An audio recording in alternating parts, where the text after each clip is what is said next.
Shabbat Shalom, Nicole. Shabbat Shalom, Lakab. Toda Yah for allowing us to see another Shabbat day. Prayerfully, we'll see many, many more. Can you read the song for us, Bane? Yes. Tehillim. Zadeh Beit Wa'alef. Hallelujah. Hallelujah. It is a good thing to give thanks unto Yahweh, and to sing praises unto thy name, O Most High, to show forth thy loving kindness in the morning, and thy faithfulness every night. Upon an instrument of 10 strings, and upon the psaltery, upon the harp with a solemn sound. For thou, Yahweh, hast made me glad through thy work. I will triumph in the work of thy hands. O Most High, how great are thy works, and thy thoughts are very deep. A brutish man knoweth not, neither doth a fool understand this. When the wicked spring as the grass, and when all the riches of iniquity do flourish, it is that they shall be destroyed forever. But thou, Yahweh, art most high forevermore. Flow then enemies, O Most High, flow then enemies shall perish. All the riches of iniquity shall be scattered, but mine horn shall exalt like the horn of a unicorn. I shall be anointed with fresh oil. Mine eye also shall see my desire on mine enemies, and mine ears shall hear my desire on the wicked that rise against me. The righteous shall flourish like the palm tree. He shall grow like a cedar in Lebanon. Those that be planted in the house of Yahweh shall flourish in the courts of our Elohim. They shall still bring forth fruit in old age. They shall be fat and flourishing, to show that Yahweh is upright. He is my rock, and there is no righteousness in him. Hallelujah. Hallelujah. Today's portion is called, what is it? Wayetzei something. Wayetzei? Mm-hmm. Okay, Wayetzei.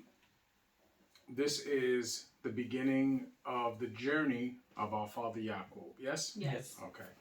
Because in the last portion, he leaves, he is sent away to find a wife from his uncle Laban. Yes? Right. Yes. Okay. So now we pick it up in Bereshit 28 and 10. Who's reading first? I am. All right, Tamshi. Bereshit. Kaf.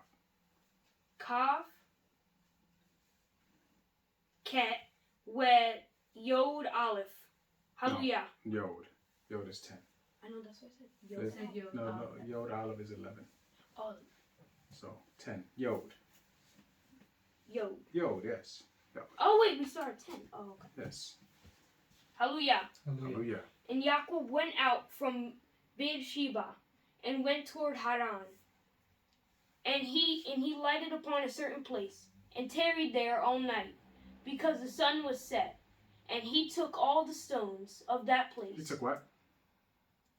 He took of the stones of that place, Mm-hmm. and put them for his pillows, and lay down in that place to sleep. Mm-hmm. So now he's picked a place where he can spend the night. Yes? Yes. Yes. Tamshi. 12. And he dreamed, and behold, a ladder set up on Aretz, and the top of it reached to Shemaim, and behold, the Malachim of Elohim ascending and descending on it. So now he fell asleep here, and in his sleep he gets a vision, right? Because this place where he is a place that is, for lack of a better term, a portal between heaven and earth. Mm-hmm. Okay? And what he sees in this vision is he sees Malachim going to and fro from Shemaim to Eretz. So now this is a place where they move through, right? Yes. And he sees this, and there's no coincidence that this place that he is in later becomes what? We know it's Canaan, right? But it's Beersheba, right? Yeah. And what territory is Beersheba? Yehuda, right? Yeah. Because Yehuda, this is what we will become Yerushalayim. Yes? Yes. Yes. Okay. Tamshi. 13. And behold, Yah stood above it, and said, I am Yah Elohim of Abraham thy father, and the Elohim of Yitzchak. The land whereon thou liest, to thee will I give it, and to thy seed. Now, it says, and behold, Yah stood above it, right? Stood above what?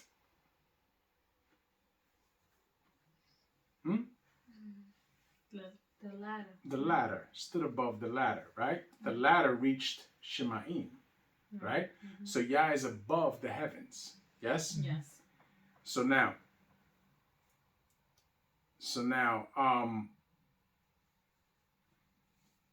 what is Yaakov doing right now?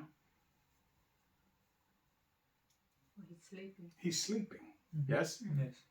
He's having a dream. He's been given a vision in a dream, right? Yes. Because man cannot see Yah and live, yes? Yes. Yes. Okay?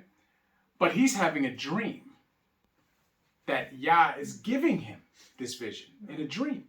We read it later on in, I think it's in Yeshayahu, where he has a vision also of Yah in Shemaim, and he sees the feet and under what Yah is, right? Yes. But he's given a vision. He's not literally looking at something. Do you understand? Yes. So the vision that's being given here to Yaakov, he's explaining it, Moshe is explaining it to us of what he's seeing, right? Yes. Tamshi. 14. And thy seed shall be as the dust of Wayetzei, and thou shalt spread abroad to the west and to the east, Sit up so you can get your words out. and to the north and to the south, and in thee and in thy seed shall all the families of Wayetzei be blessed. So now, this is the Most High explaining to Yaakov what his seed will become, right? Yes. And it says his seed will be as the dust of Wayetzei, right? Yes. Which means our number, which began as few, right? Because it said Yah did not choose us because we were the most or the strongest. Yah chose us because we were the smallest, right? But that's not the case now. Israelites are all over the world. They just don't know it. They don't know who they are. But Israelites are all over the world. Yes. And Israelite,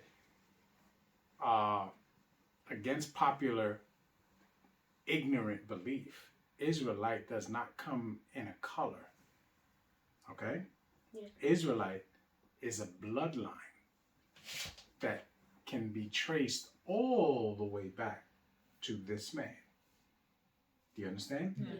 How do we know who's Yisrael in this time? Those are curses. Because of the scriptures. Mm-hmm. The descriptions in the scriptures are not physical descriptions. They are not aesthetic, which means how someone looks of a description. They're a description of a condition. Do you understand? Yes. Yeah. Condition. Those that fall under the conditions that it says Yisrael will be in this time are Yisrael. The Most High has never dealt with people according to how they physically look. Right? Yes. Because that would not make sense to anything. Yah separated people according to seed. You come from this man. These people come from this man. And that's how he deals with people. Right? Yes. Yeah. But we're being discussed about the people that are going to descend from Yaakov. Okay? Tamshi. 15. And behold, I am with thee, and will keep thee in all places whither thou goest, and will bring thee again unto this land. For I will not leave thee, until I have done that which I have spoken Now, of thee. Think about that. This is a promise that the Most High is making to Yaakov, that I will bring you back to this place. Now, doesn't specifically mean him. It means Yisrael will be brought back to this place. This is what's being said here is going to materialize in over thousands of years. Do you understand? Yes. Tamshi. 16. And Yaakov awakened out of his sleep, and he said, Surely Yah is in this place. Surely Yah is in this place. Tamshi. And I knew it not. And I knew it not. So now, what he's telling you is that when he got there, he just thought it was a nice place to lay down. You know? But yet now, after being given the vision, he knows that this place right here is different. Because the Most High has just communicated with him here in this place. This place is different now. Tamshi. 17. And he was afraid, and said, How dreadful is this place? This is not none other but the house of Elohim. And this is the gate of Shemaim. Stop. So now, how dreadful is this place? Now, doesn't mean that this is a bad place. No, but this is a place of great importance. Do you understand?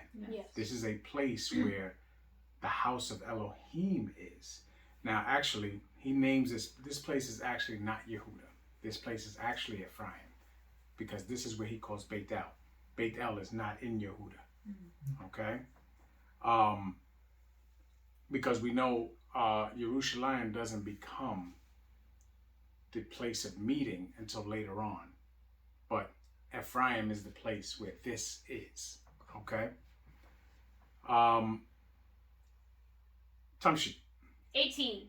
And Yaakov rose up early in the morning, and took the stone that he had put for his pillows, and set it up for a pillar, and poured oil upon the top of it. Stop.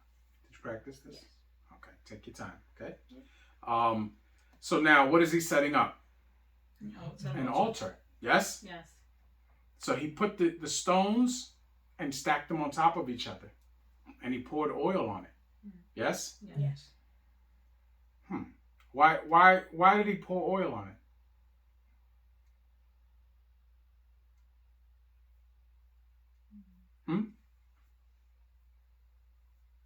What's the reason that anybody pours oil on something?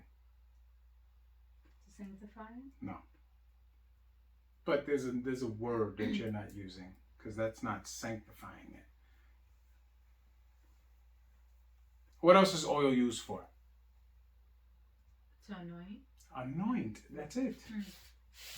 Well, why wouldn't you use that first? Tamshi. 19. And he called the name of the place Bethel, and the name of that city. But it says but the name. Oh, but the name of that city was called Luz at the first. Right. It was called Luz in the time of Abraham. Yes? Yes. So now he has named that place Beit El, house of Elohim. Yes? Yes. Yes. Very simple. But we understand that names mean something. Names mean something. So he named that place Beit El. Now later on we'll come to find out that Beit El is in the territory of Ephraim. Yes? Yes. And Ephraim is in what part of Canaan? What part of Canaan is Ephraim in? Oh, southern? No. Remember, it breaks up into two kingdoms, yes? The northern and the... Northern is what? I The think 10 it's- tribes, which is right. Ephraim and the 10 tribes, Right. yes? Yes. Southern is Yehuda, Right. okay? Never forget that. So the northern kingdom was the 10 tribes, Right. led by Ephraim. The southern kingdom is Yehuda. And Yehuda was 3 tribes, right? Yeah. Was Yehuda and Lewi.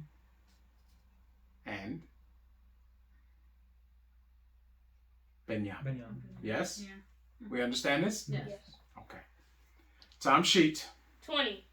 And Yaakov vowed a vow, saying, If Elohim will be with me, and will keep me in this way that I go, and will give me bread to eat, and raiment. What is it?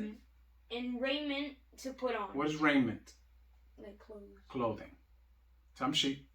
21. So that I come again, to my father's house in peace. Then shall Yah be my Elohim. So now, does that happen? We have hindsight. Yes. Does that happen? Yes. Yes? Yes. Yes. He goes through what he goes through when Right. we're going to read it, right? With being with Laban, yes? Yes. But he does go back to his father's house in peace, yes? Yes. Yes. He does see his father again, yes? Yes. Years later, but he does see his father again. How old is Yaakov at this time? 80. No, Oh, Yaakov. Yaakov. Yaakov is Oh. not 80 something yet. Yes. Oh, I know. 77.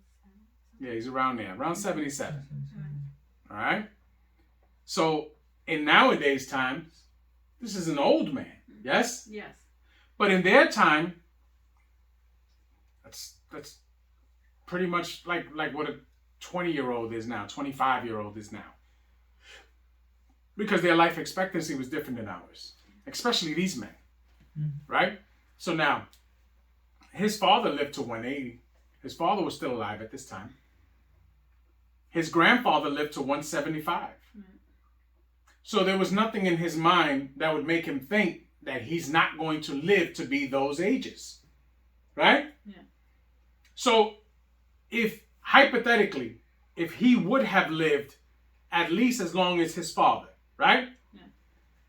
That means that he had another 100 years of life ahead of him. Right? Yes. Yes. So that probably wasn't creeping in his head. Remember, this man was not married yet. This man had no children yet. You look at a 77-year-old now, he's lived his whole life. He's ready to go. Right? Yes. He's pretty much, okay, knocking on that door. Right? Mhm. This man just now is going to live his life as an adult male. Amazing, right? Yes. Yes. Tamshi. 22. And this stone, which I have set for a pillar, shall be Elohim's house. And of all that thou shalt give me, I will surely give the 10th unto thee. Hallelujah. Hallelujah. So now, remember, again, hindsight being 2020. This place is Beit El. Beit El becomes the territory that Ephraim takes or gets, right? Yaakov has the birthright, right? He ends up having 12 sons. And the birthright from him goes to who? Yehosef. Yehosef, right? Yeah. The father of Ephraim and Manasseh, yes? Yes. Who does Yaakov give the firstborn blessing to between Ephraim and Manasseh? Fine. Ephraim, who is the secondborn, yes? Yes.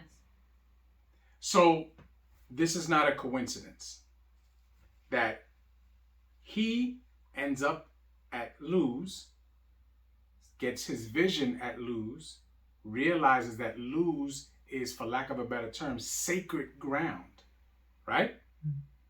Names it Beit El, which that territory becomes Ephraim.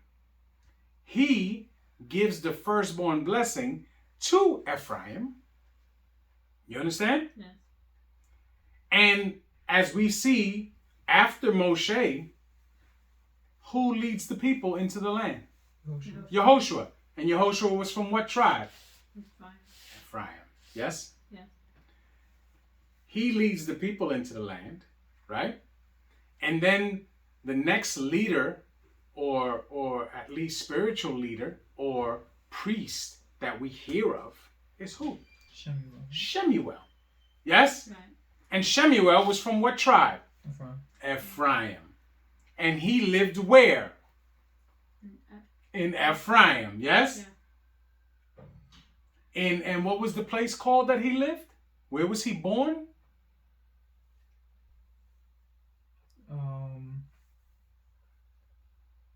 Do you know? Ephraim? No. No, Ephrat is Oh. where Melech Dawid was born.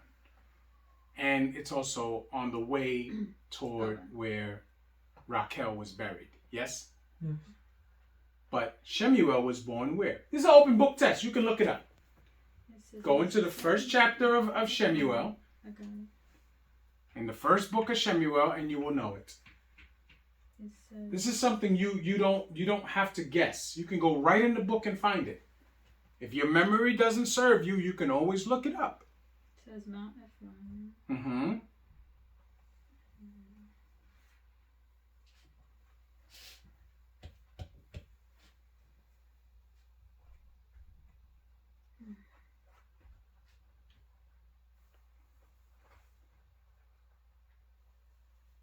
Nothing yet?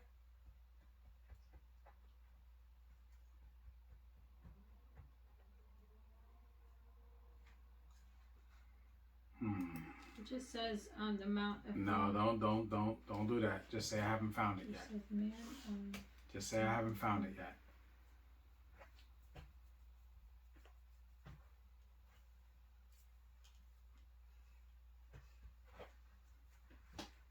Was it Shiloh? Hmm? Was it Shiloh? Nope.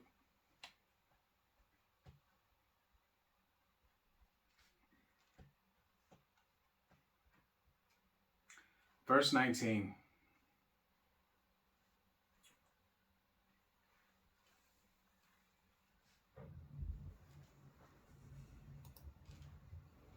Verse 19. Rama. There you go.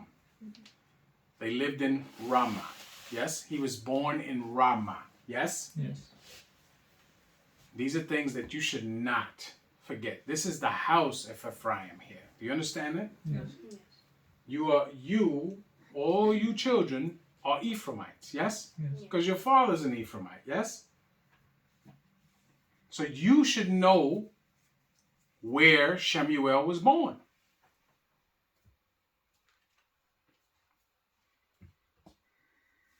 You finish that out? Yes. All right. Who's reading 29? I am. Tamshi. Okay, Berishi, Kaftet wa Aleph. Hallelujah. Hallelujah. Then Yaakov went on his journey and came into the land of the people of the east. And he went on his journey and came into the land of the people of the east. Yes? Yes. Yes. So he was coming from what direction?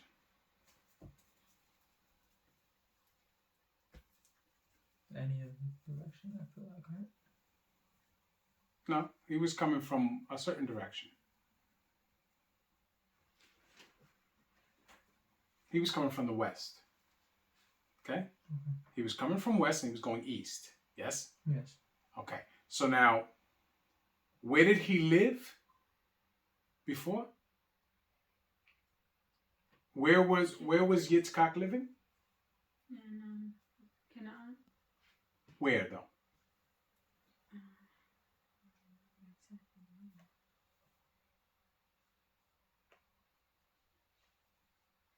Remember, who was he fighting with? Remember about the wells and everything? Right. The Kitty, right? It was Kitty.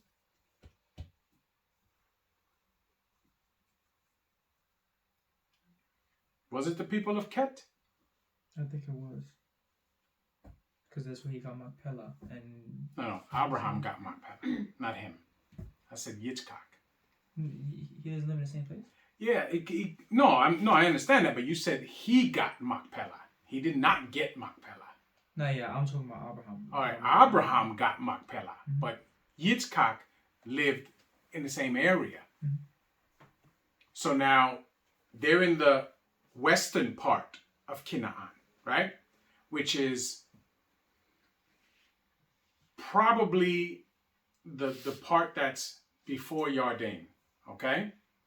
And Yaakov is going to the east, so he's going the opposite way. But it's still Canaan, but that's where Laban lives, okay? And where does it say Laban lives?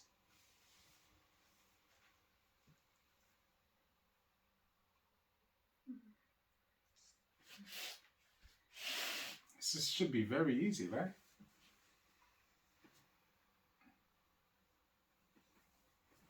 Where did it say Yaakov went to?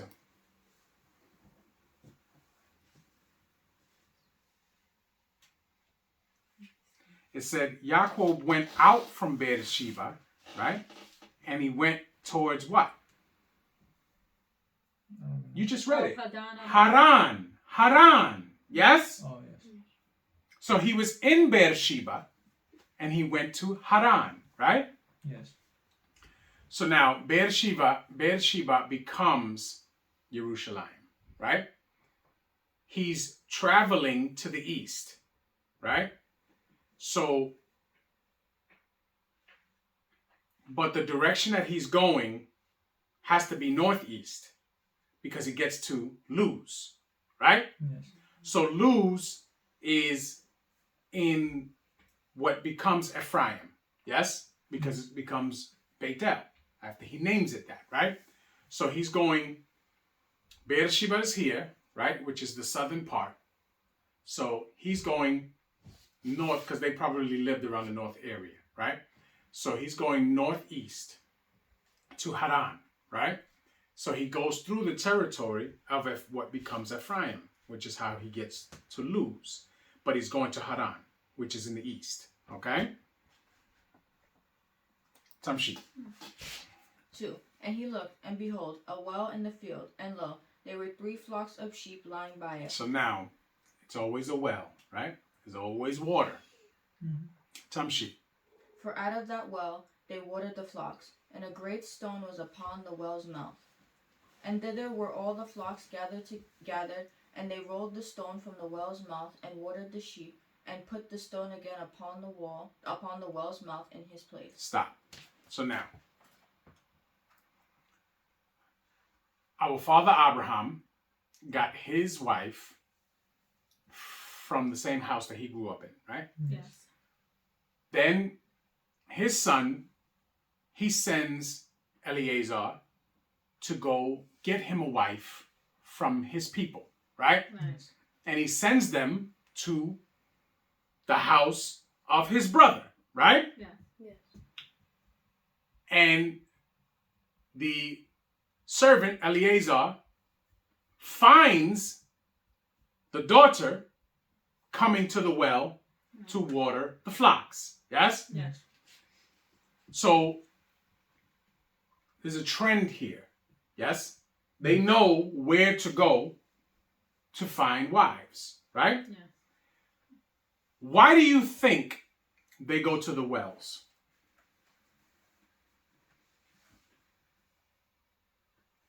Oh, to see if they would draw them water and stuff. To see if they would help them They out. want to see the character of these women. Mhm. Do you understand? Yes. Because men always look for women that possess certain characteristics. No matter what, they look for wife characteristics in women. And you will see it by how they interact. When Eliezer got to the well, Ribkah came and she dealt with him in a certain fashion. Yes? Yeah. Yes. She had hospitality. She had femininity. Yes? Yes. These are all things that men look for in women. So he was sent there on a mission to do what? Get away. Get a wife. So do you not think that they have explained to him where to go? Yes. You don't think that the story of how their father and mother met is not going to have been explained to them? I guarantee you that before he left, his mother told him, when you get to the land of my brother, fix yourself around the wells and see the daughters when they come out to water the flocks. And he does that. Tamshi. 4. And Jacob said unto them, My brethren, whence be ye? And they said, Of Haran are we. And he said unto them, Know ye Laban the son of Nachor? And they said, We know him. And he said unto them, Is he well? And they said, He is well. And behold, Rachel, his daughter, cometh with the sheep. So now, the men were there, right? There were men there, probably for the same reason. Mm-hmm. Okay? And he asked them, Where are you from? Oh, we're from Haran. Oh, that's where I'm going. Do you know Nahor? And he says, Yeah, we know Nahor. Is he well? They didn't have the internet. They couldn't check on Facebook to see if their uncle was well. Mm-hmm. But the reality is that with the lack of the internet that they didn't have, they were way more family oriented than we are today. Mm-hmm. Because we have access to everything, and yet we rather not reach out to each other. We rather see what the person is doing on Facebook or Instagram and think that that's okay. That's not how we're supposed to do things. These men didn't see family members for years on a time. Mm-hmm. But they still, if you notice, they still got word of what was going on. Because did not Abraham know that his brother had had children? Yes. Yes. Right? Yeah. He knew this. That's how he knew to send his servant to get a wife for his son. Mm-hmm.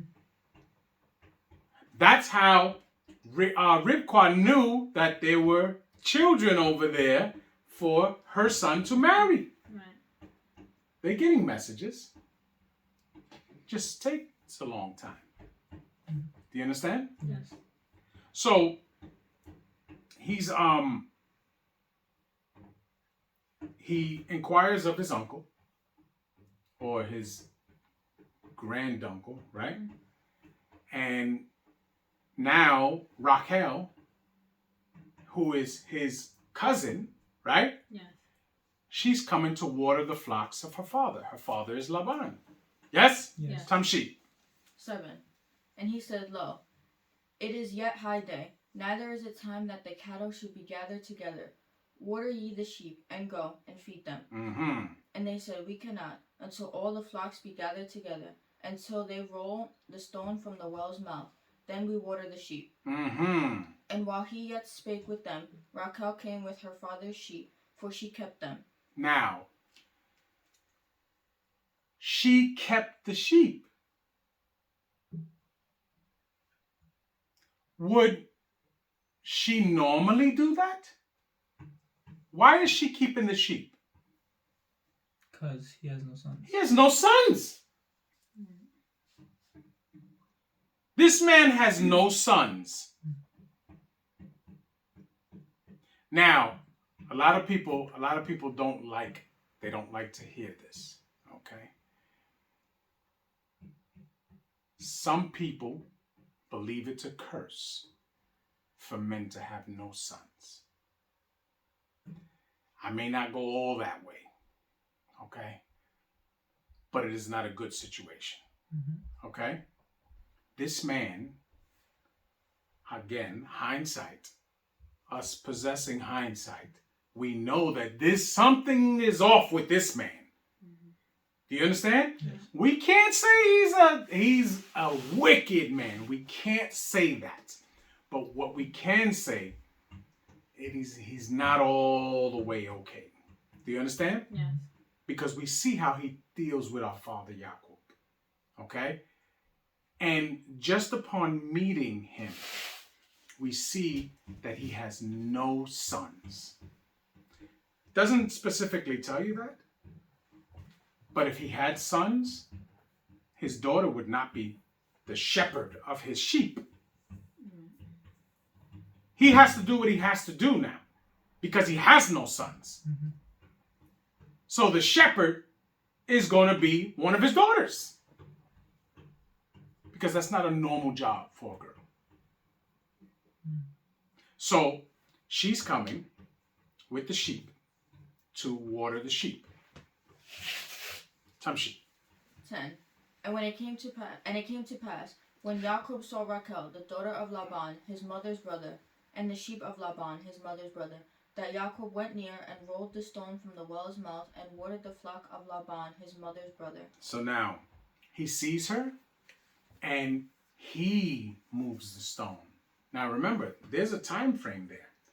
They wait, because the stone is heavy. They wait for all the people to bring their sheep.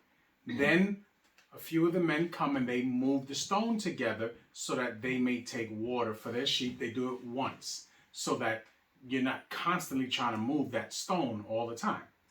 But Jacob, late 70s, he takes the stone and moves it himself. Right? See, these are signs that are being given out. She gives a sign, he's giving her a sign. These are the courting processes. Do you understand? Early on, the attraction processes. So he moves the stone so that she can water her flock, right? Yes. Tamshi. 11. And Jacob kissed Rachel and lifted up his voice and wept. Tamshi. And Jacob told Rachel that he was her father's brother. So now, he kisses Rachel and lifted up his voice and wept, right? Why? Because he found his family. Yeah, he's happy. The journey was a success. He was supposed to find his family. And he has found them. Yah has led him to his kinfolk. Okay? Yes. Tamshi. And that he was Ribkah's son. And she ran and told her father. So now, he tells her, we're family. Tamshi. 13. And it came to pass, when Laban heard the tidings of Jacob, his sister's son, that he ran to meet him, and embraced him, and kissed him, and brought him to his house. And he told Laban all these things. So now, Laban is his what? Uncle. His uncle. His uncle. He's never seen him before. Think of that. Jacob is roughly 77 years old right now. And his uncle is seeing him for the first time. So if Jacob is 77, most likely Laban is above 100. Yes? Yes. And he's lived all those years, and he has no sons. Secular history tells us that he doesn't have sons until Jacob goes there. Tamshi. 14. And Laban said to him, Surely thou art my bone and my flesh. And he abode with him the space of a month. So now, remember when we read that before? Bone of my bone and flesh of my flesh. Where did we read that? Adam speaking about who? Kawa. Kawa, right? Right. Because Kawa was what? His family. His family. See, we read how Moshe describes it, and he writes it in a fashion that you must study to understand. But she was taken from his family. Because you got to remember, Adam was taken from where he was and brought into the garden. So that means that whatever was there, he has family there too. Yes? Yes. And that was what was brought to him. So now, Laban saying this, these men have been taught, taught the scriptures and the words that were left from before, right? Yes. So they've heard these stories before. You don't think Laban knew who Adam was? Maybe not, he never met him, clearly, but the story has been laid down. We are thousands of years after Adam, and yet we still know who Adam was, right? Yes. Tamshi. 15. And Laban said unto Jacob, Because thou art my brother, shouldest thou therefore serve for naught? Tell me. Serve me for naught. Serve Stop. me for naught. So now, listen to what he says. Because thou art my brother. But that's his uncle. Remember, we talk about these things all the time. when Abraham says, tell them you are my sister, right? Because these terms and all of these things, you don't find them that often. They don't talk about niece and nephew and this and that, uncle and this, and they don't talk like that. The males are all brethren. Yes? Yes. That's how they speak. Tamshi. Tell me, what shall thy wages be? And Laban, What shall thy wages be? You have to really pay attention to what it's saying there. And you have to say it, because it'll change the perception of what's being said here. Okay? Tell me, what shall thy wages be? So what he's trying to say is, although we're family, there's no way that I can have you work for me and me not give you a wage. You're not going to serve me for nothing, right? Because he's going to serve him. This is his place. Tamshi. 16. And Laban had 2 daughters. The name of the elder was Leah, and the name of the younger was Rachel. Leah was tender-eyed, but Rachel was beautiful and well-favored. Stop. Leah was tender-eyed, but Rachel was beautiful and well-favored. What does that mean?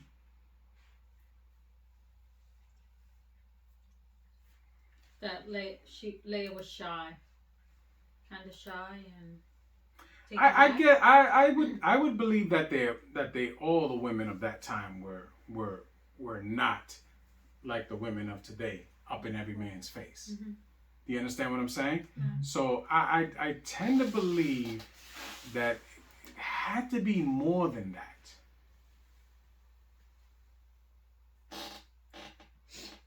The word that it uses is rak, right? And rak means delicate, soft, timid, right? To me, that sounds very, very feminine, right? Mm-hmm. Which is a good thing. Very, very, very feminine. But she's also the firstborn, right? And if we know anything about firstborns are raised a little bit differently. Okay? Raised a little bit differently. And their personalities tend to be a little different. So in this case, she's his first child, Laban's first child. And it's a girl. So she probably was more sheltered and protected growing up. Do you understand? Mm-hmm. When the second one, Rachel, is born, it's different. They make jokes, right? And they have things where this is what you do with your first child. You put bubble wrap around them and you do this because you're so scared of something happening to them. But the second child, you let them eat dirt. Because you've already learned from the first one that they're not as weak as you think. You understand? Mm-hmm. So you raise them differently. Maybe not the moral values, no, that's not different. But in this case, I think Leah was more sheltered because she was the first child. Do you understand? Yes. So they're both feminine. They're both respectful. They're both beautiful women because they're sisters. Right? Now, in secular history, it says they're twins.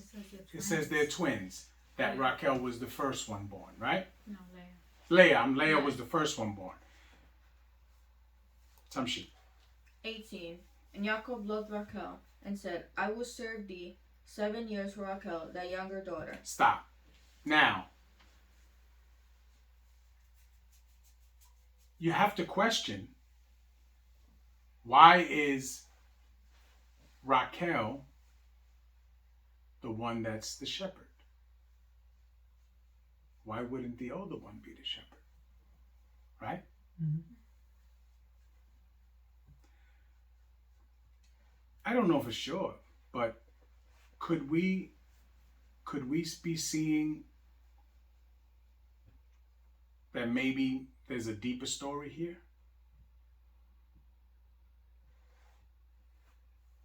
And I don't know for sure, but could there be something a little bit wrong with Leah? Not massively wrong, but something that can keep her from being the one that goes out there to be the shepherd? Mhm. You understand what I'm saying? Yes. And you know, I'm not going to say what it is, but you know, there could be so many different things, okay, that would keep her from being the one to be given that responsibility. Tamshi. 19. And Laban said, It is better that I give her to thee than that I should give her to another man. Abide with me. So now, Yaakov chooses Leah. Raquel, right? Right. We don't know if the shoe was different and if Leah was the one bringing the sheep, that it wouldn't have been the same situation. We don't know that. But that's who he saw. And that's who he turned out he wanted. Mhm. Tamshi. 20. And Jacob served 7 years for Raquel, and they seemed unto him but a few days, for the love he had to her. So now, he served 7 years for her because he didn't have a dowry to give. See, when Eleazar was sent to retrieve a wife for Yitzchak, he was sent with money and possessions, yes? Right. Yes. Yes. To offer. Yaakov didn't have that. Yaakov left with nothing, essentially. Right. But he knows that he has to give something to the father, right? Yes. So he says, I will work for you for 7 years. That's a lot of work. And you give me Raquel. Right? Yes. So now, this is another thing people don't like to hear. How old do you think Raquel was when he saw her? Young. Young. Young like what? Like 12. Maybe younger than that. Maybe younger than that. Because back in those days, men didn't let their daughters go past 15 years old before they married them off. So that was normal. As soon as the daughter was able to have the time of separation, that's essentially the time where you start to make sure that you have a husband for her. You understand? Because remember, we talk about this all the time. The number one killer of women back in those days was what? Complications in childbirth. Mhm. So the younger they begin to have babies, the more likelihood of their bodies being strong enough and them being able to produce enough children, because they weren't having children in their 30s like that. Women weren't necessarily living into their 30s and 40s and 50s like that because of the strain of childbirth. It's only now where women think they can wait until they're 30 years old to even contemplate having children. And then you see how many problems they have in conception. And if they do conceive, a lot of times they can't hold the baby. Because, to be honest with you, having children is a young woman's game. Men can have children, can conceive children until they're 90 years old. But women have a small window of time where they can conceive, carry, and deliver children. Right? Yes. Yes. it's a small period of time. And it's always been that way. So men in these days, as soon as their daughters had the time of separation, their mothers would come to them and say, listen, we need a husband for this one. And immediately. So now in this situation, Raquel could have been 8, 9 years old. And he gives him 7 years in his mind. He says, I will work for you for 7 years. And then she is my wife. Because in secular history, I think they were 15, right? When he marries them, right? Normal. That's normal. In some places, it's still normal today. The guy that I know, the Arab that I know, he married his wife when she was 16 in their country. That's normal. Here, it was always normal up until the 1950s. It started to switch over. With what? What happened?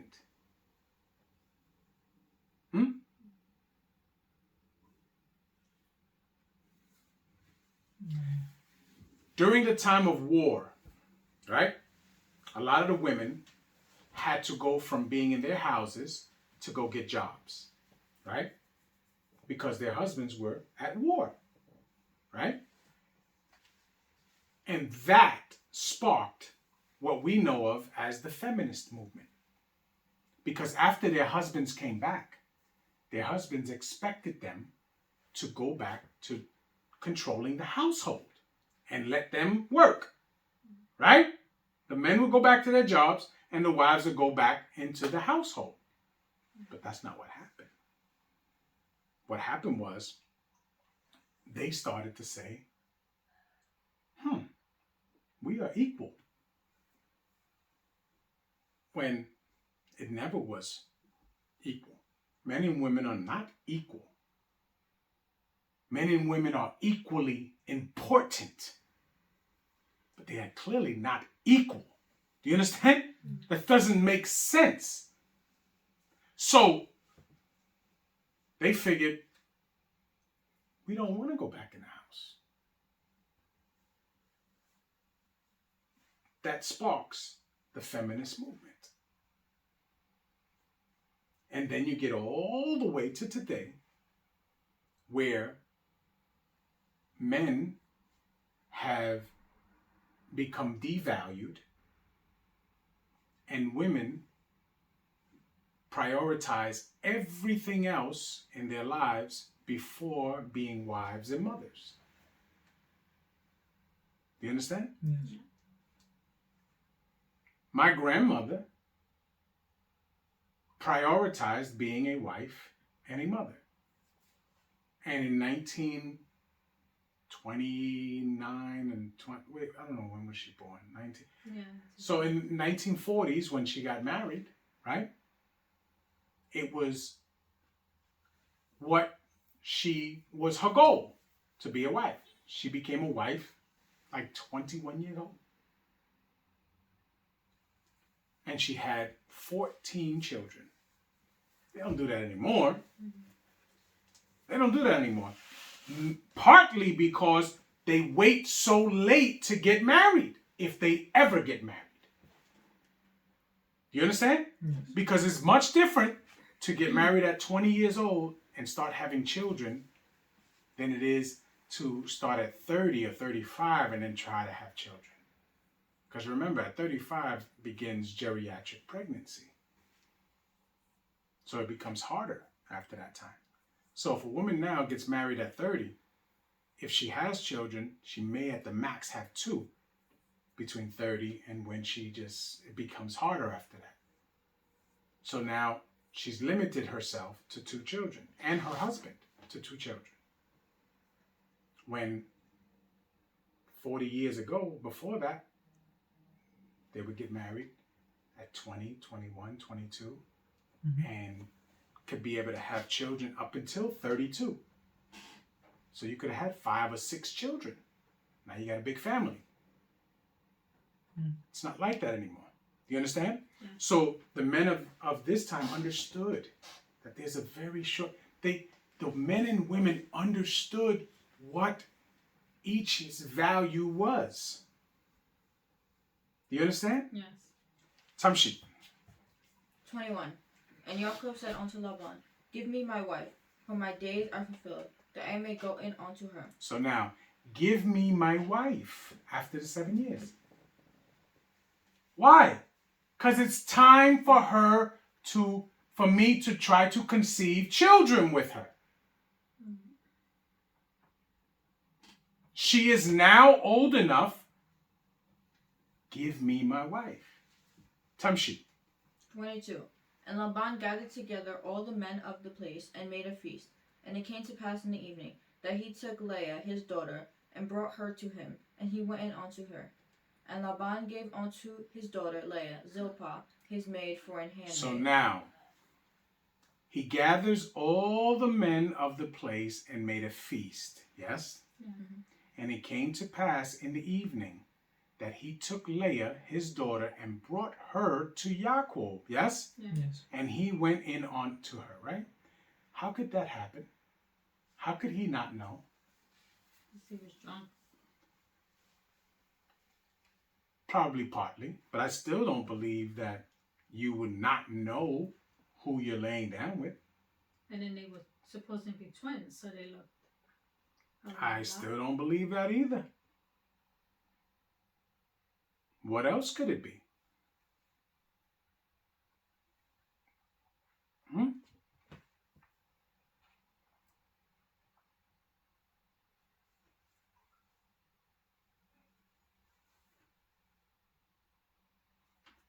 There is a custom that the Jewish men do, right? That they don't see their wives on the first night when they get married. Their wives are covered head to toe. You don't see them. Right? Mm-hmm. Which is also where the proof of virginity is taken. Remember, the law says that the blanket that they used must be taken back and given to the in-laws, to her parents, so that if he ever brings up a case against her, that she was not Betula. Because remember, if a woman is not Betula, when you lay with her, that means she played the harlot in her father's house, right? Mm-hmm. And what happens to that girl? She gets burned, right? Yes, she dies. But no, she's burned if she's the daughter of a what? Oh, priest. A priest. But she dies nonetheless. Yes. Right. Yes? Yes. So that's a big, big claim to make. So the Jewish man, their custom is, on the wedding night, they use a sheet in between them, right? Mm-hmm. Not to get too graphic, right? Mm-hmm. And that's how they get the proof of virginity, to give back to her parents, right? Which, what makes sense here, that he could not have seen it, her. Mm-hmm. Do you understand? Everybody wants to make claims. Oh, they had to have looked alike. I get all of that. That's fine. He still knows the difference. If he looks at them, he knew what the hell, who was who, right? Yes. So that couldn't have been the case. The case is that the reality is that the custom that they would not see them like that. They were covered head to toe. And he only knows after, the morning after, when she is no longer covered. He gets to see her. He knows who she is. Mm-hmm. Tamshi. 25. And it came to pass that in the morning, behold, it was Leah. See? Now she reveals herself to him. Now he sees her face. Mm-hmm. Tamshi. And he said to Laban, What is this that thou hast done unto me? Right. Why would you deceive me this way? Why would you do that? See, this is This is a normal custom. For him not to see her face on the wedding night, that's a normal custom. Which is the same reason why when you see an American wedding, what does the woman have over her face? A veil. A veil, right? And he only sees her when he what? After the vows are read and he gives her a kiss, right? Same premise. Same premise to a certain degree, because here most men are not marrying Betula. Okay? Tamshi. Did I not serve thee for Raquel? Mm-hmm. Wherefore then thou hast beguiled me. Right. Did I not?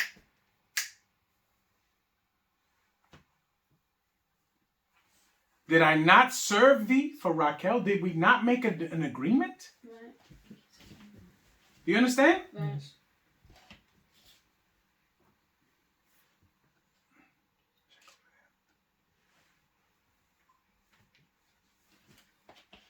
Did we not make an agreement? Did I not say that I would serve you for 7 years for Raquel? See, Laban, you can tell, Laban is shady altogether, right? Because for some reason, maybe in his mind, he thinks that no one is going to come to him for Leah. And as a father, selfishly, you can understand his point, right? Doesn't mean that it's right. Doesn't mean that you should do it. But maybe there's more to this that we don't understand. Okay? So now he's humbled her. Right? Right. She is his wife. Yes? Yeah. Yes. There's nothing he can do. He can't go back on that. He can't do anything. That is his wife. Yes? Yes. Tamshi. 26. And Laban said, It must not be so done in our country, to give the younger before the firstborn. Right. So now this is Laban's justification. It is not to be done that way in my country, where we give the younger daughter before we give the older daughter, right? But maybe he should have brought that up. Right? Right. Maybe he should have said something. Clearly, he did not want that to go down. Tamshi. 27. Fulfill her week, and we will give thee this also for the service which thou shalt serve with me yet 7 other years. So now, Laban has schemed his way into 14 years of service for a man that he knows is blessed. Because in those 7 years, that place where he lives probably has never been so abundant with things, right? Because Yah is with Yaakov.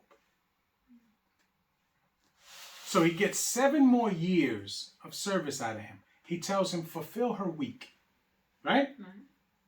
Be a husband to her only for a week. And then at the end of that week, we'll give you Raquel, but you owe us 7 years.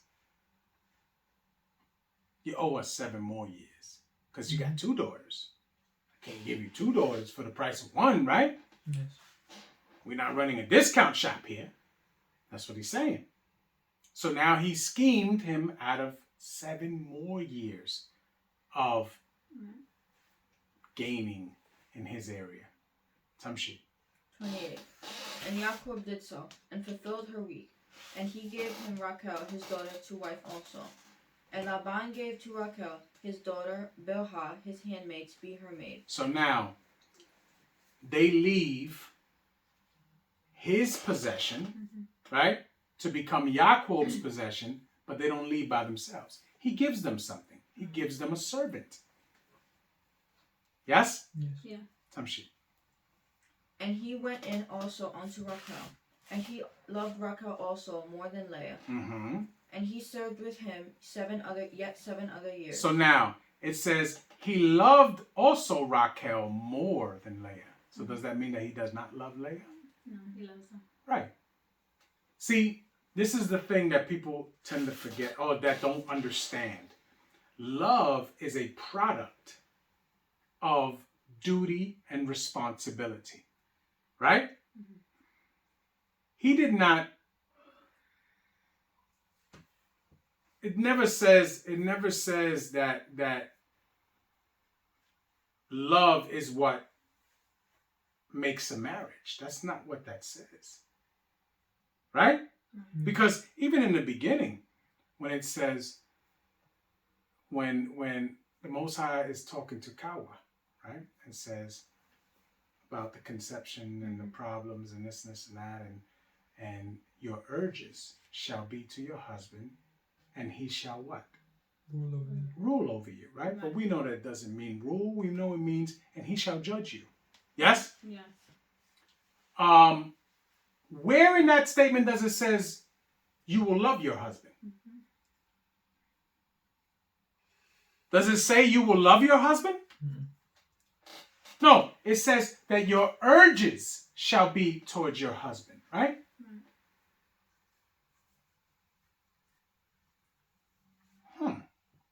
So now it says here that he loved also Raquel more than Leah, right? Okay. But clearly it tells you they were both loved, right? Yes. Tamshi.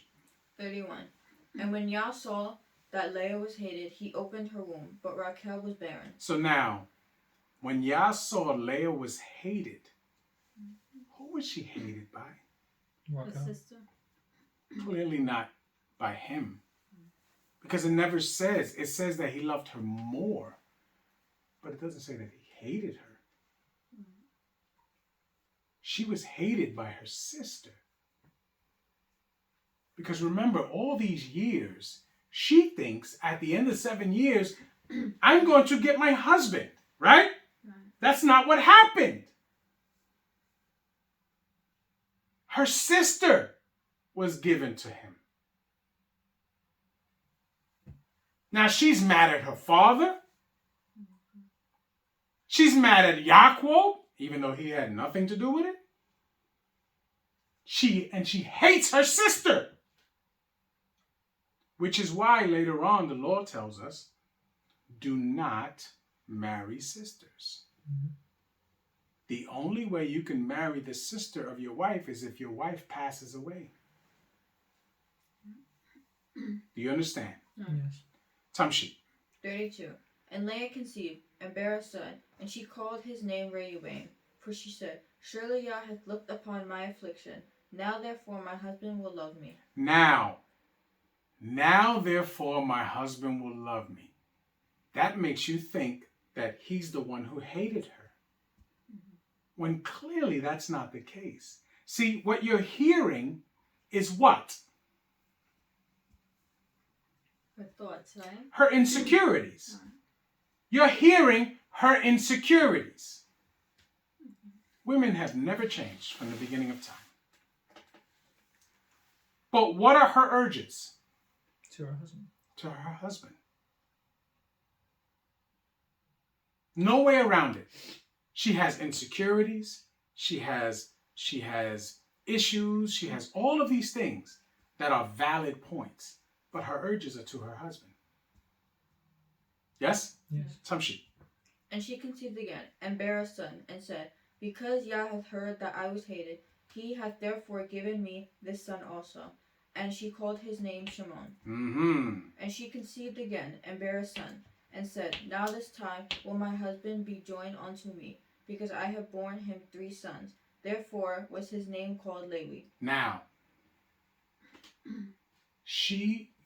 apparently, he keeps visiting his wife. Yes? Right.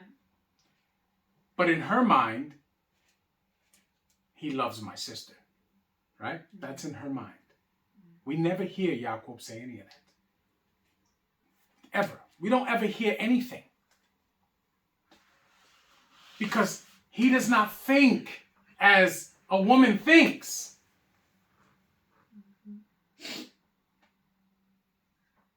This is not what he's supposed to do. Is he's supposed to command his house, and he's supposed to give her seed. He's been doing that. Yes? Yes. And she's conceiving. So guess what? His job is being done. You don't ever hear Yah reprimanding him for this, right? Right. You hear her talk and her feelings. Tamshi. 35. And she conceived again, and bare a son, and said, Now will I praise Yah. Therefore she called That's fine. It's a good text. Therefore she called his name Yehuda, and left bearing. Hallelujah. Hallelujah. Yeah. So now she's had 4 sons, right? And in a matter of like back this stair step children, right? Back to back to back to back to back, right? Right. From the moment she conceives, it's a male. She has how many days? 40.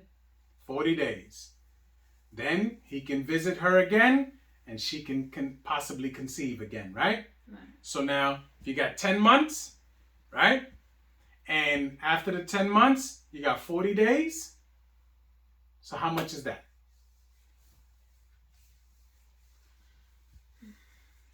$40 is like a month and a week. Yes? A little bit more than a month and a week. Yes? So say 11 and a half months between children. Right? And she's conceiving back to back to back. So each child is not even a full year older than the next one. Yes? Right. Yeah. This thing goes up to 32, right? This Yes. portion? All right, so let's go. Okay. Bereshit Lamed wa Aleph. Hallelujah. Hallelujah! Sorry. And when Rachel saw that she bare Jacob no children, Rachel envied her sister, and said unto Jacob, Give me children, or else I die.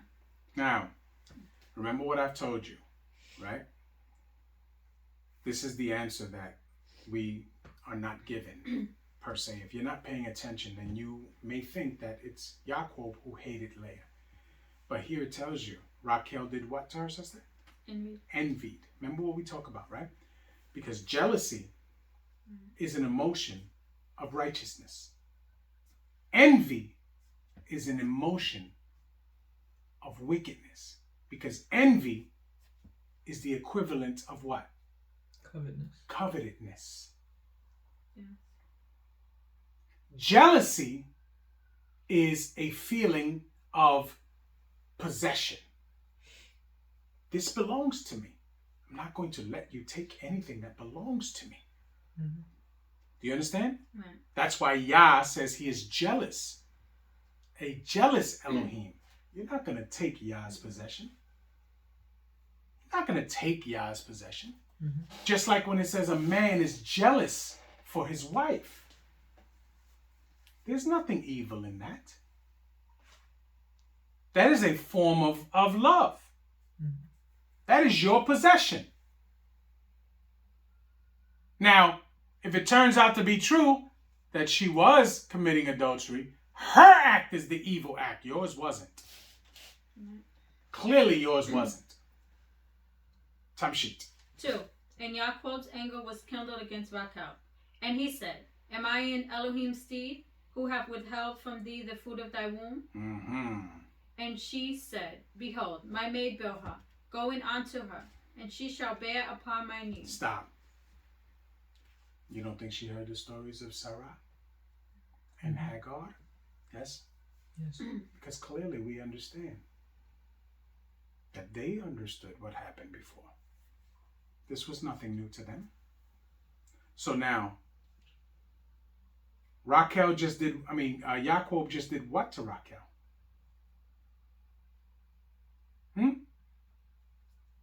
He rebuked her. Yes? Yeah. Yes. He rebuked her, which is what it says is his job.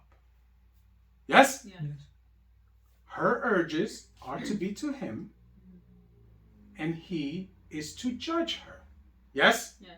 And command her, and rebuke her when it is needed. Right? Right. Yes. And praise her for the good that she does when it's needed. Yes? Yeah. Not in the way that you praise Yah. No. but encourage her. Yes. Tamshi. Okay, I'm in the 3. That I may also have children by her. And she gave him Bilhah, her handmaid, to wife. And Yaakov went in Wait, unto say that her. again. And she gave him Bilhah. Him. And she gave him Bilhah, There you go. her handmaid, to wife. And Yaakov went in unto her. Stop. So again, we've talked about this a lot of times. The word wife is used all the time in English. But it just says, and he gave him Bilhah, her handmaid, to be his woman. Yes? Right. So now he goes in onto her, right? To bear children. To hopefully conceive a child. Yes? Yeah. Tamshi. 5. And Bilhah conceived, and bare Yaakov a son. So you see. Now.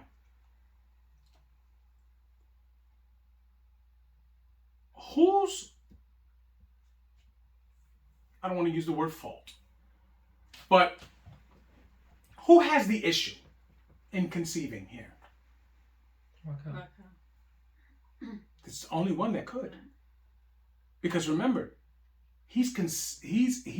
Leah's conceiving like crazy. And now Raquel gives him Bilhah, right? And Bilhah conceives immediately. So it's clearly not Yaakov's issue. Mm-hmm. Right? Right. See, Raquel is so worried about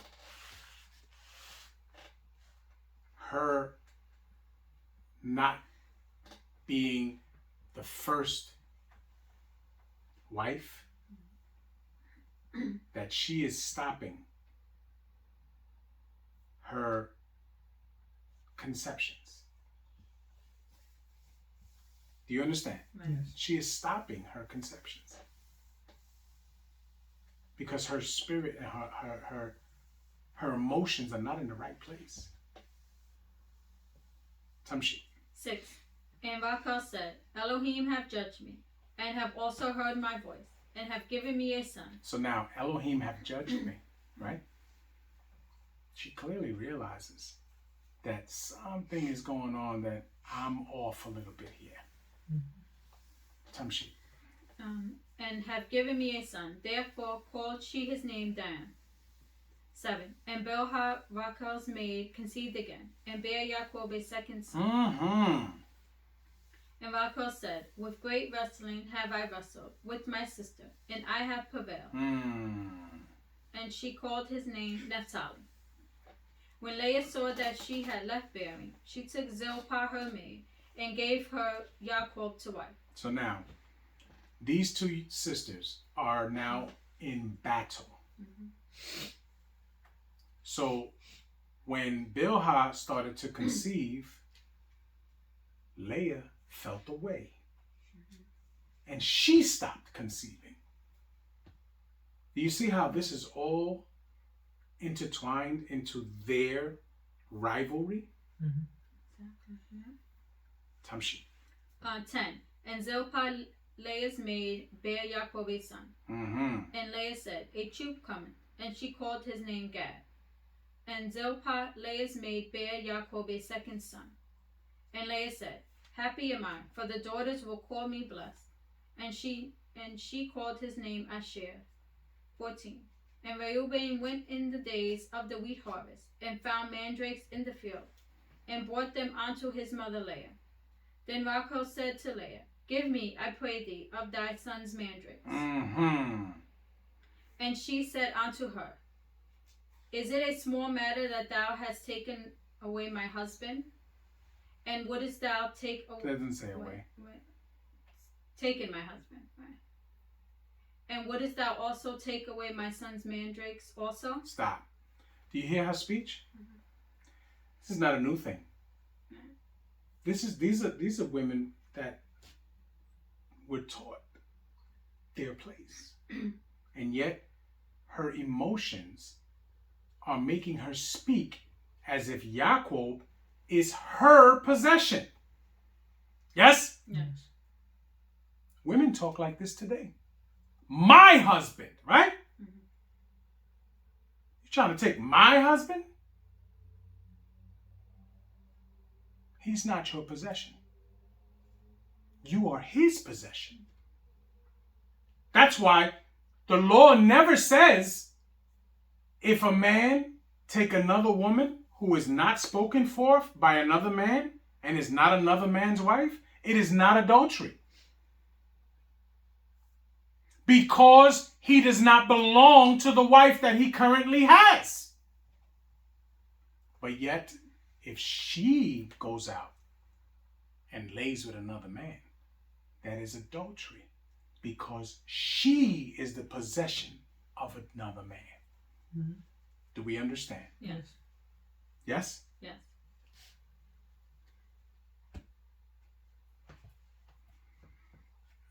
Tamshi. Okay, I'm in the middle of 15. And Rachel said, therefore he shall lie with thee tonight for thy son's mandrakes. Mm-hmm. And Yaakov came out of the field in the evening, and Leah went out to meet him, and said, Thou must come in unto me, for surely I have hired thee with my son's mandrakes. And he lied with her that night. So now, she goes to him and says, I made an agreement that tonight you will be with me. Mm-hmm. Right? Right. He doesn't fight it. Doesn't fight it. Okay, no problem. So he does it. Tamshi. 17. And Elohim hearkened unto Leah, and she conceived, and bare Yaakov the 5th son. And Leah said, Elohim have given me my hire, because I have given my maiden to my husband. And she called his name Issachar. And Leah conceived again, and bare Yaakov the 6th son. And Leah said, Elohim have endured me with a good dowry. Now will my husband dwell with me, because I have borne him 6 sons. And she called his name Zebulun. Tamshi. And afterward she bare a daughter, and called her name Dinah. So now, as we know, whenever the scriptures describe conception and there's 2 births, it's talking about twins. Because it's 1 conception, 2 babies. Yes? Yes. That's how it works. So Dinah and Zebulun were twins. Now, twins is normal in the bloodline of Yisrael. This is not a new thing. Tamshi. 22. And Elohim remembered Rachel, and Elohim hearkened to her, and opened her womb. Mm-hmm. And she conceived, and bare a son, and said, Elohim have taken away my reproach. And she called his name Yehosef, and said, Yah shall add to me another son. Stop. So now,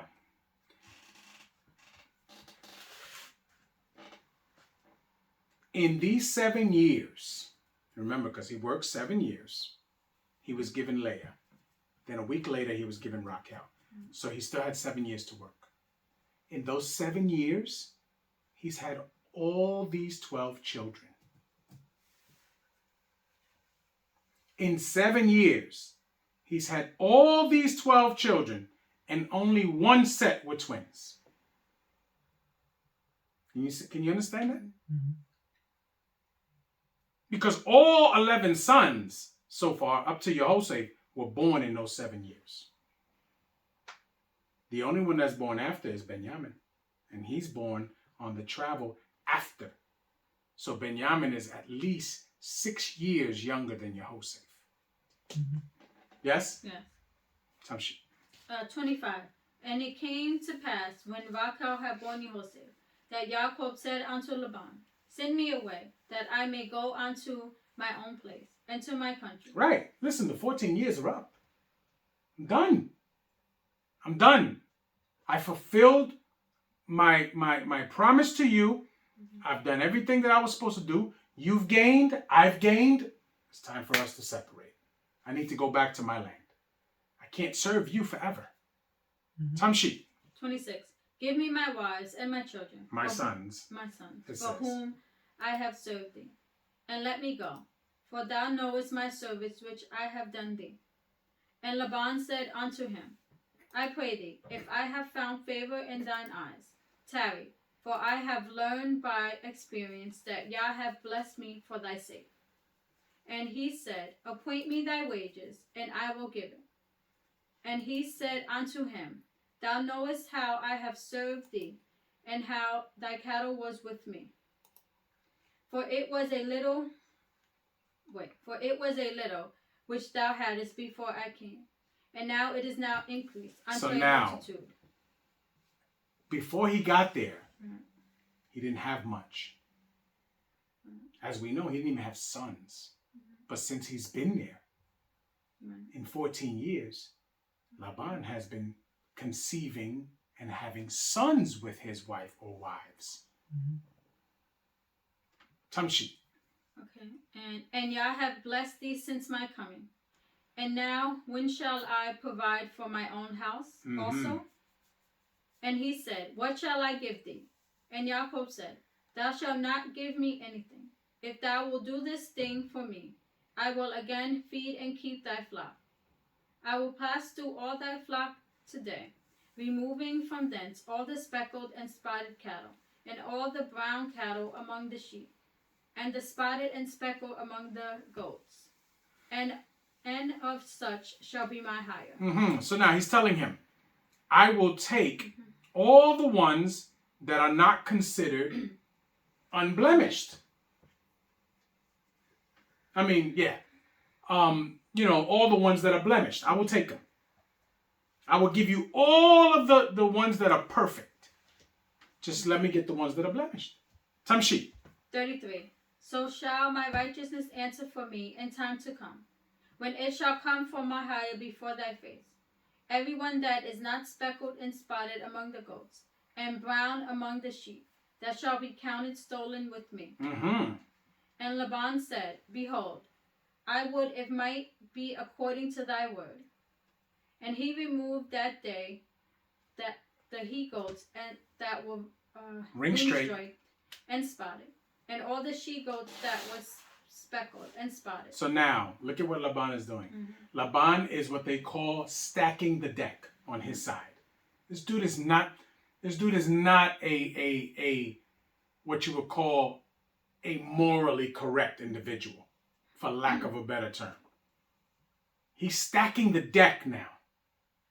I'm going to take away all the males that are ring straight and spotted, because if the males are ring straight and spotted, when they mate with the females, what you think the children are going to come out looking like? Right? Yes. So he says, I'm going to take all of those males so that they can't have no babies that come out like that, so that he don't get none, right? This dude is something else. Some shit. And everyone that had some white in it, and all the brown among the sheep, and gave them into the hand of his sons. So now he has sons. He tells them, take them away. Take them somewhere so that he can't get them. Go ahead. 36. And he said 3 days' journey betwixt himself and Jacob. And Jacob fed the rest of Laban's flocks. And Jacob took him rods of green poplar, and of hazel and chestnut tree, and piled white strakes in them, and made the white appear, which was in the rods. So now, Jacob is blessed of Yah. Right. He understands how to do certain things. Remember, when he was home, he was able to cook up that thing that brought his brother back to life, pretty much, right? So he knows certain things of what to do. Tamshi. 38. And he set the rods which he had piled before the flocks in the gutters, in the watering troughs, when the flocks came to drink, that they should conceive when they came to drink. And the flocks conceived before the rods, and brought forth cattle, ring straight, speckled, and spotted. And Jacob did separate the lambs, and set the faces of the flocks toward the ring straight, and all the brown in the flock of Laban. And he put his own flocks by themselves, and put them not unto Laban's cattle. So now, all of the cattle were conceiving and bearing offspring that were ring straight, spotted, and brown. So no matter what Laban was going to do, Yah was with Jacob. Tamshi. 41. And it came to pass, Whensoever the stronger cattle did conceive, that Yaakov laid the rods before the eyes of the cattle in the gutters, that they might conceive among the rods. But when the cattle were feeble, he put them not in. So the feebler were Laban's, and the stronger Yaakov's. And the man increased exceedingly, and had much cattle, and maid servants and men servants, and camels and asses. Hallelujah. Who's reading 31? I am. Okay. Tamshi. Bereshit, Lamed Aleph Aleph. Hallelujah. Hallelujah. And he heard the words of Laban's son, saying, Yaakov hath taken away all that was our father's, and of that which was our father's hath he gotten all this glory. And Yaakov beheld the countenance of Laban, and behold, it was not toward him as before. And Yah said unto Yaakov, Return unto the land of thy father, and to thy kindred, and I will be with thee. So now, there's contention in the place. Okay? There's contention. Laban tried to stack the deck, and it didn't work in his favor. And now the talk is Yaakov was sneaky, right? Yes. When clearly he was not sneaky. So now Yah tells Yaakov, you got to go now. Things are not safe for you here. You understand? Yes. Things are not safe for you here. You got to go. Tamshi. 4. And Jacob sent and called Rachel and Leah to the field unto his flock, and said unto them, I see your father's countenance, that is not toward me as before, but the Elohim of my father hath been with me. And ye know that with all my power I have served your father. And your father hath deceived me, and changed my wages 10 times. The Elohim suffered him not to hurt me. If he said thus, the speckled shall be thy wages, then all the cattle bear speckled.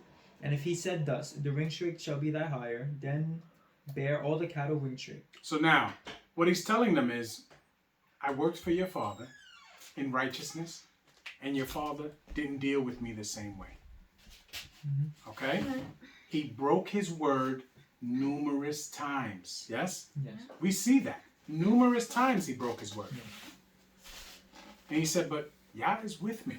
So no matter what your father does, Yah is going to make it so that things come out in my favor. Tamshi. Thus Elohim hath taken away the cattle of your father, and given them to me. Yes. And it came to pass at the time that the cattle conceived, that I lifted up mine eyes, and saw in a dream, and behold, the rams which leaped upon the cattle were ringstreaked, speckled, and grizzled. Grizzled. And the Malach of Elohim spake unto me in a dream, saying, Yaakov. And I said, Here am I. So now, he saw this. He was given the vision that this is what's going to happen. Tamshi. And he said, Lift up now thine eyes, and see, all the rams which leap upon the cattle are ringstreaked, speckled, and grizzled. For I have seen all that Laban doeth unto thee. I am the Elohim of Beit El, where thou anointest the pillar, and where thou vowest a vow unto me. Now arise, get thee out from this land, and return unto the land of thy kindred. And Rachel and Leah answered and said unto him, Is there yet any portion or inheritance for us in our father's house? Now, is there any portion or inheritance for us in our father's house? It's a question. Is there? No. No, why not? Because he has sons. He has sons now. And they belong to Yaakov. These daughters belong to Yaakov. He has someone to give his inheritance to. Remember, the inheritance never goes to the daughter unless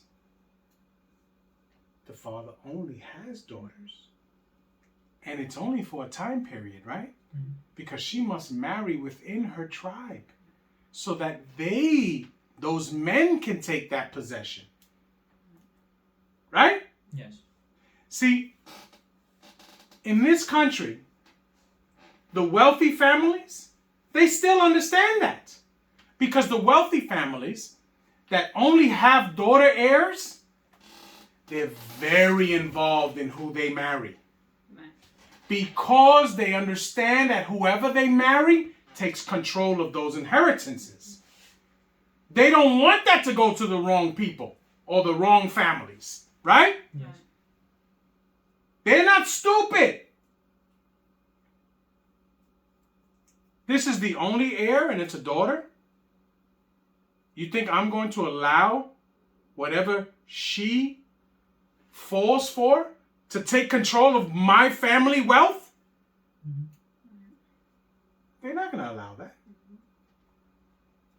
Do you understand what I'm saying? Yeah. They're not going to allow that. See, if they have a son and he picks the wrong woman, as long as he has more sons, it can get right in their mind. Because the inheritance is going to go down to the sons. You understand? Right. And that's how it works. So clearly he has sons now. So they don't have an inheritance. Tamshi. 15. Are we not counted of him strangers? For he hath sold us and hath quite devoured also our money. Now, he have devoured also our money, right? What money are they talking about? The dower. Because remember, the 14 years of service was payment for those daughters, right? When a man comes for a dowry to a man for his daughter, he gives it to the father, but the father gives it to the daughter. Do you understand? Mhm. And she leaves with that. So they didn't get anything from the service of Yaakov. Their father got rich. And everything he has, he's going to leave to his sons. So in essence, they're saying, he sold us. He sold us as what? How it talks about in what? Shemot 21, right? In that process, he sold us. Because we know that that's how he was thinking. Because when he comes back later to confront Yaakov, what does he say? You took my daughters and my children, right? Because he was looking at it like Shemot 21, which clearly wasn't the case. Tamshi. 16. For all the riches which Elohim hath taken from our father, that is ours, and our sons. Now then, whatsoever Elohim hath said unto thee, do. Then Jacob rose up, and set his sons and his wives upon camels. And he carried away all his cattle and all his goods which he had gotten, the cattle of his getting, which he had gotten in Padan Aram, for to go to Yitzchak his father in the land of Canaan. And Laban went to shear his sheep, and Rachel had stolen the images that were her father's. And Rachel had stolen the images that were her father's. Why did she do that? I've always looked at this a different way, but in the years that, in most recent years, I see it a little different now. But She's mad about the inheritance. you think so? I think so. Anybody else? I feel like she was like, you stole something from me, and I will steal something from you. So you think it's like vengeance? Mhm. What do you think, Ali? Well, didn't you say once that it was because, wasn't that what her father served? So she took them as like protection or something? How? In what way?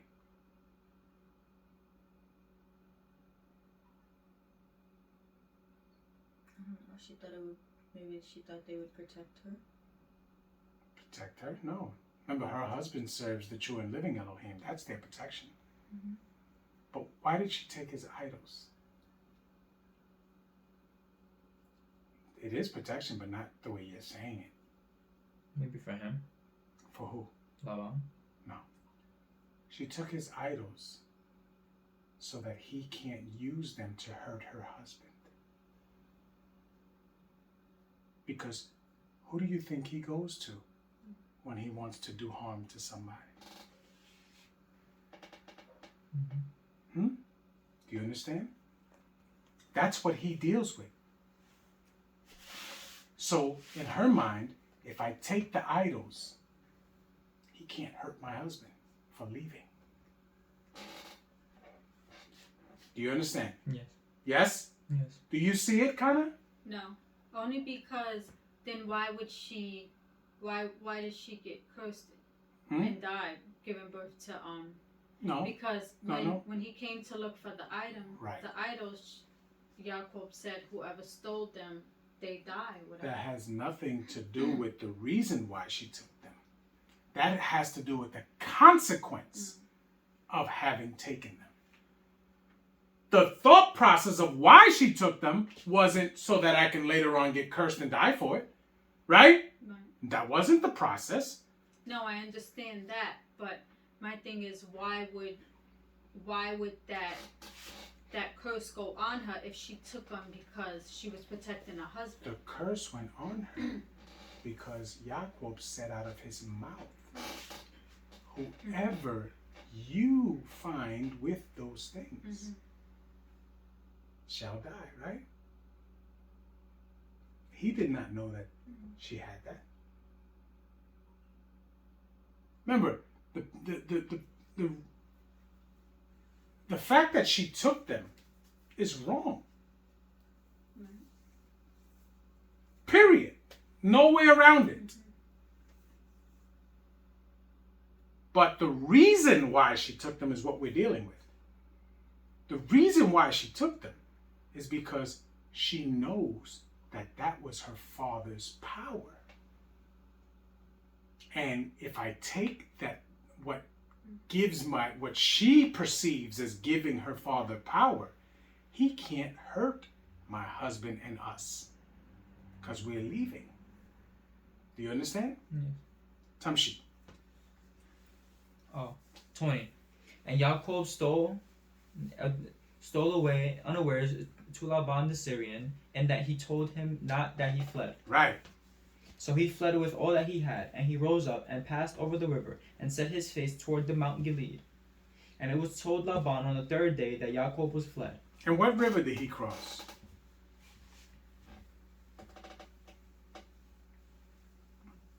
I think it's the Jordan, right? Yeah, it has to be. Tamshi. And he took his brethren with him, and pursued after him 7 days' journey, and they overtook him in the Mount Gilead. And Elohim came to Laban the Syrian in a dream by night, and said unto him, Take heed that thou speak not to Jacob either good or bad. Right. Take heed that thou speak not to Jacob neither good or bad. But he does speak to him, right? So what does this mean?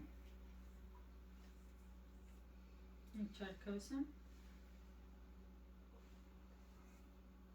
Okay, that would be bad, right? So what would be good?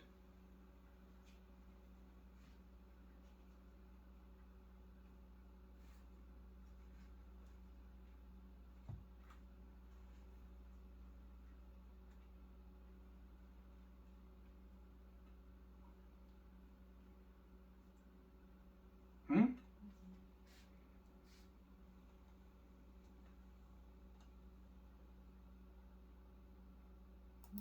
know.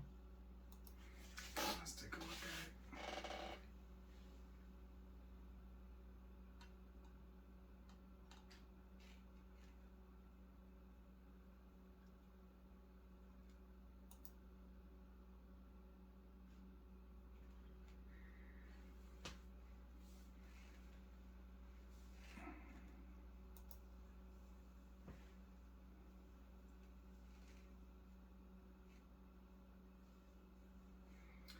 Take heed that thou speak not to Jacob either good or bad.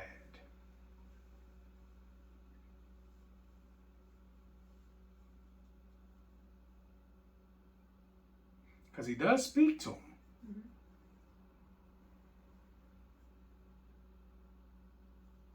Tamshi, let's move on.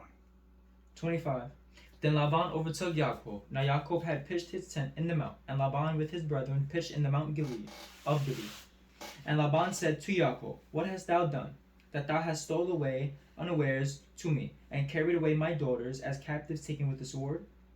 Wherefore didst thou flee away secretly? And so now, as we see, the way he's speaking, he thinks that their arrangement was according to Shemot 21. Right? But that's not what the arrangement was. The arrangement was, I will pay you a dowry in service. and after the 7 years, you'll give me my wife, and I leave. But that's not how Laban manipulated it in his head. Tamshi. I'm in the middle. And steal away from me, and didst not tell me, that I might have sent thee away with mirth and with songs, with tabret and with harp. So now, look at what he says. Now, clearly, he's looking at it as Shemot 21. But then he says that I might have sent thee away with mirth and with song and with tabret and with harp. But it doesn't say he would send them away with his daughters. Right? Tamshi. And hast not suffered me to kiss my sons and my daughters? Thou hast now done foolishly in so doing. It is in the power of my hand to do you hurt. But the Elohim of your fathers spake unto me yesternight, saying, Take thou heed that thou speak not to Jacob either good or bad. And now, though thou wouldest needs be gone, because thou sore longest after thy father's house, yet wherefore hast thou stolen my Elohim? And Jacob answered and said to Laban, Because I was afraid, for I said, Peradventure thou wouldest take by force thy daughters from me. With whomsoever thou findest thy Elohim, let him not live. Before our brethren discern thou what is thine with me. What verse are you in? I'm in the middle of 32 now. Okay. And take it to thee. For Jacob knew not that Rachel had stolen them. So now, this is what he says. With whomever thou findest thy idols, let him not live. Right? Right. Before our brethren discern thou what is thine with me, and take it to thee. For Jacob knew not that Rachel had stolen them. Right? He had no idea. Right? In his mind, there's no way that either one of them could have taken it. They know better, right? But that wasn't the case. But her mindset is what I'm talking about. Her mindset, to me, was, I know that my father talks to these idols. I know that my father uses these idols against people. And I don't want him using them against us. You understand? Yes. Tamshi. And Laban went into Jacob's tent, and into Leah's tent, and into the two maidservants' tents, but he found them not. Then went he out of Leah's tent, and entered into Rachel's tent. Now Rachel had taken the images, and put them in the camel's furniture, and sat upon them. And Laban searched all the tent, but found them not. And she said to her father, Let it not displease my Adon that I cannot rise up before thee, for the custom of women is upon me. And he searched, but found not the images. Right. So now she's telling him, I'm in my time of separation. I can't get up to show you respect. Right? So he does not check what she was sitting upon. Because, of course, what she is sitting upon is unclean. Right? Yes. Okay. Tamshi. And Jacob was wroth, and chode with Laban. And Jacob answered and said to Laban, What is my trespass? What is my sin, that thou hast so hotly pursued after me? Whereas thou hast searched all my stuff. What hast thou found of all thy household stuff? Set it here before my brethren and thy brethren, and they may judge betwixt us both. This 20 years have I been with thee. Thy ewes and thy she-goats have not cast their young, and the rams of thy flock have I not eaten. That which was torn of beasts I brought not unto thee. I bear the loss of it. Of my hand didst thou require it, whether stolen by day or stolen by night. Thus I was. In the day the drought consumed me, and the frost by night, and my sleep departed from mine eyes. Thus have I been 20 years in thy house. I served thee 14 years for thy 2 daughters, and 6 years for thy cattle. And thou hast changed my wages 10 times. Yep. Except the Elohim of my father, the Elohim of Abraham, and the fear of Yitzchak had been with me. Surely thou hadst sent me away now empty. Elohim had seen mine affliction and the labors of my hands, and rebuked thee yesternight. And Laban answered and said unto Jacob, These daughters are my daughters, and these sons are my sons, and these cattle are my cattle. and all that thou seest is mine. And what can I do this day unto these my daughters, or unto their sons which they have borne? So now, look at his answer. Jacob said, you found nothing that belonged to you, and yet you've pursued me hotly. What sin have I committed? And look what he says here. First he came and said, you took my idols. He didn't find the idols. So what does he say here? You took my daughters.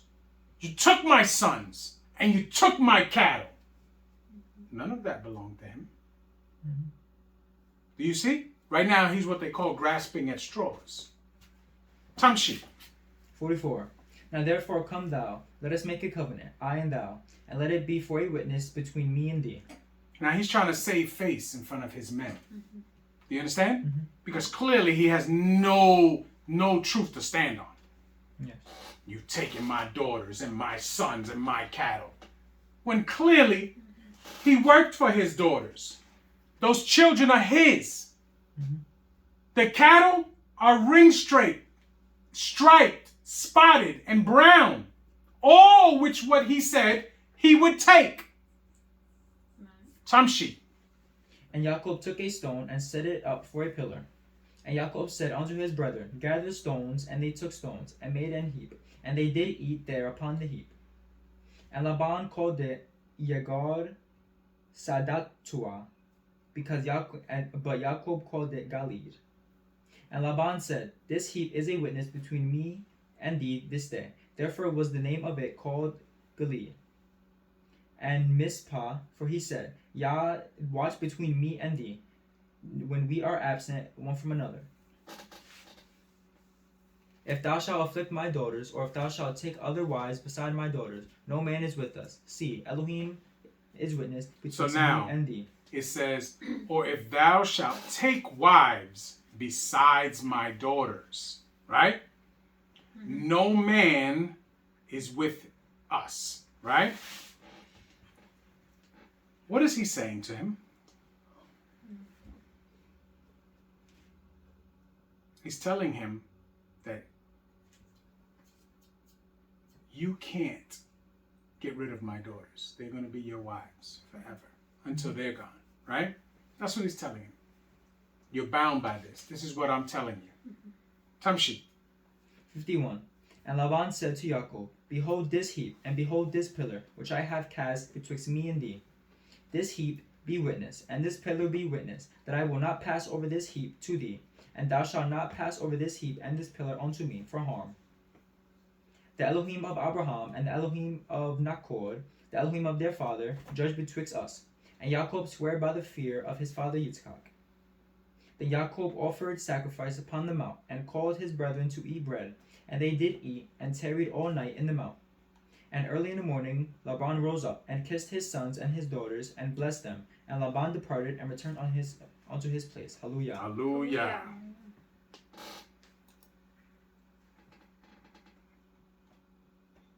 32 is the whole chapter? No, goes up to just a 3. 3. Really? Mm-hmm. All right, so who's going to read this? I'll read it. Okay. Bereshit Lamed Beit wa Aleph. Hallelujah. Hallelujah. And Yaakov went on his way, and the Malach of Elohim met him. So the Malakim of Elohim met him. Yes? Yes. What does that mean?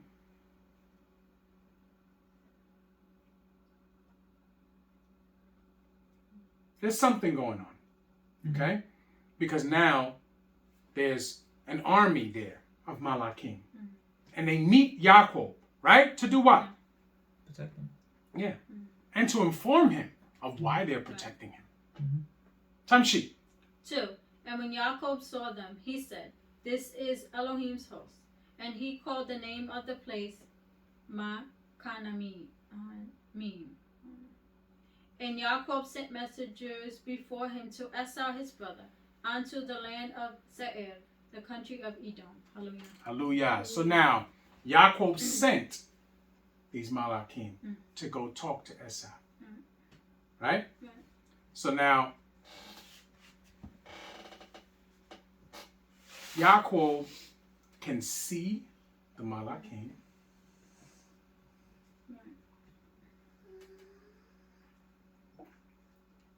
Right? And they are there to help him along on the rest of his journey. Yes? Yeah. Yes. Okay. Anything, everybody understood what happened in this portion? Yeah. Yes? Yes. Okay. Any questions? Okay. All right. Well, we're going to break now and have some lunch.